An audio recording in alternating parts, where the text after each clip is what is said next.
really hate to say this, but I got to. I'm a New York Giants fan, and last night I had an epiphany that I don't know how much longer I could bear it. Now, if I was doing bad and the Cowboys was doing bad, then I could stomach it, because my son is a Cowboys fan and he's walking around the house with his chest out right now. And anything they do, if they go to commercial, he turned up. They come back for commercial, he turned up. They ain't even playing yet, he turned up. Okay, so right now the New York Giants have let me down. You gave Daniel Jones all this money for nada. And Saquon is not back. So hopefully Saquon will come back. Right now we are 1-3, about to be 1 in 3,000. If we don't have no line, we have no offensive line. Daniel Jones has run enough. He has tried to bail us out. They're going to peel his cap back, because he does try to run 8-9 yards when everything's locked up. We do not have an offensive line. We need that. And we also need to be able to run the ball. We cannot. My new team will be announced in the next coming weeks. I am looking to be adopted by another team. I do not want to stay in the NFC East anymore. It has been tragic. If I have to stay in the NFC East, I'm going to Philly. That's all I'm saying. If there's only one team on the East that I can go to, is Philly. But I would hope that Kansas City would adopt me.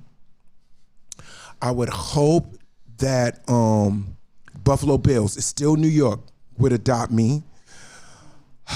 Who else could adopt me that I wouldn't be mad if they would adopt me?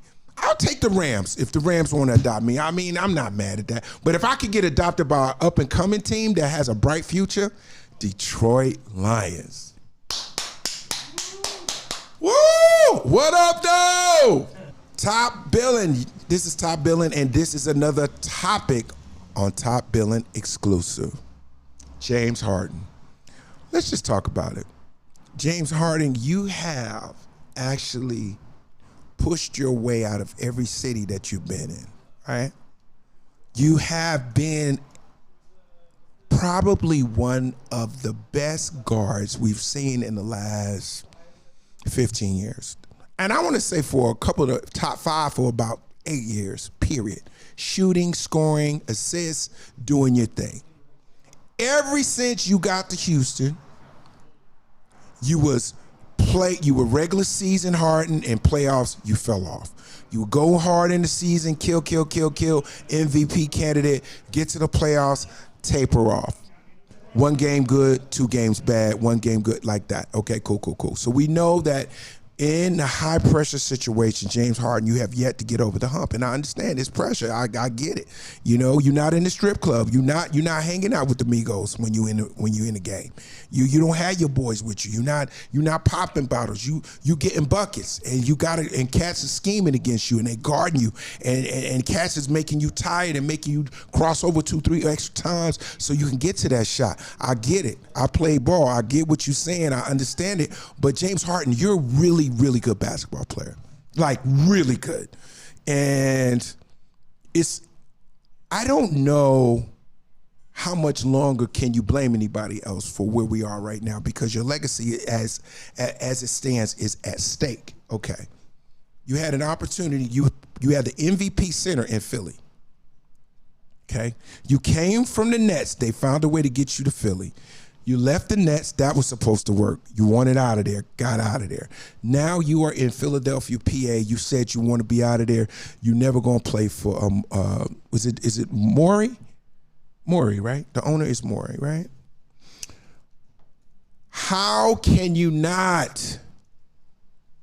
The only way to fix this situation, James Harden, if you are watching my podcast and listening, the only way to right the ship for your legacy is to ball out of control this year. Same thing with Ben Simmons. Sometimes you just got to show people what it is, man. Get out of your feelings.